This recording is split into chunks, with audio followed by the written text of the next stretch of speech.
Hello, fifth graders, and here is our last read aloud from Save Me a Seat for this week. Last time we read chapters 7 and 8. I think it was 7 and 8. It was. And we finished Monday, the first day of school. All right, we are on to Tuesday. Hamburgers. There we go. Chapter 9, Ravi. I lay out my maths notebook, which Alma and I have carefully covered with brown paper. The label in neat cursive says, Ravi Suryanranyanyan, Grade 5, Albert Einstein Elementary School, Mathematics. It is in my mother's handwriting. We went to Staples together last week to buy all my school supplies, but she insisted on writing out the labels herself. Even Parima has to admit that Alma's handwriting is beautiful. Your book is the first thing your teacher will notice, Ravi, Alma told me as she carefully wrote my name on one of the smooth white labels. First impressions matter.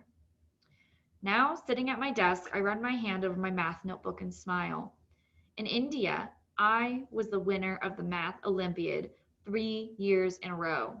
I know all of my multiplication tables until 20.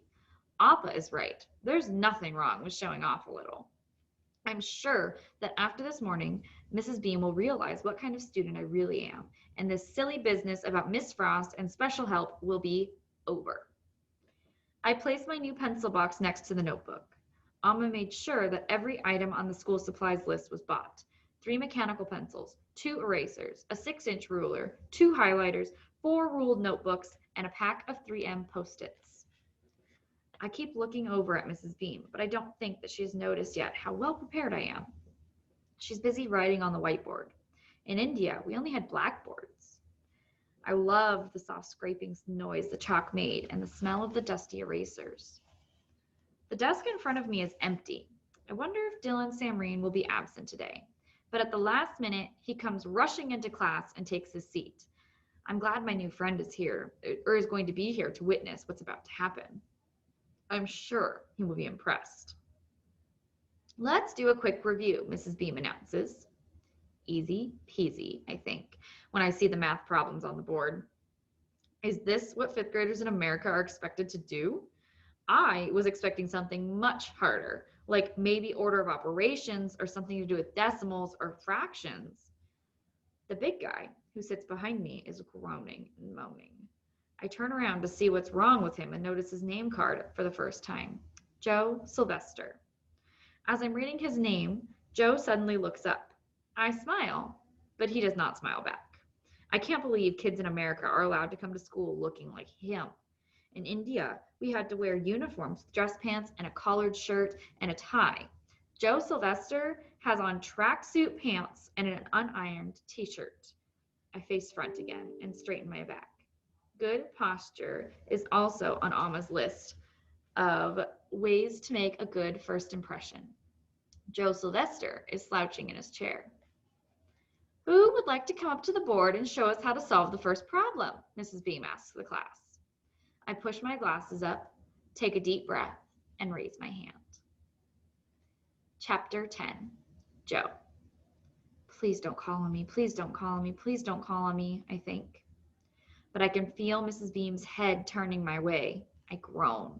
I have a feeling where this is headed.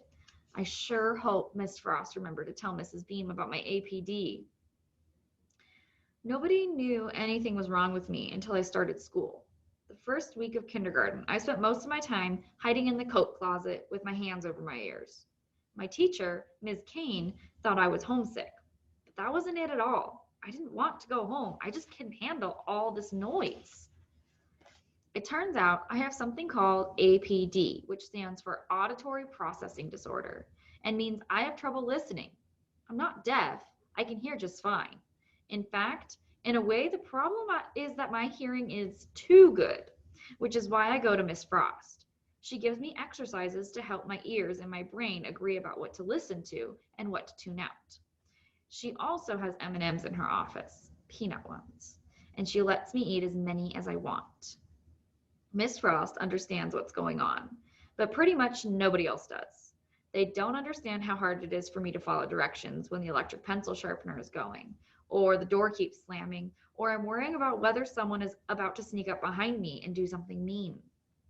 They also don't understand how much I hate to be put on the spot, like when a teacher calls on me. As Mrs. Beam turns my way, I slide down in my seat. Even if she knows about my APD, it doesn't mean I'm safe. Sometimes teachers think they're doing you a favor by treating you like you're no different from anyone else. The thing is, I am different.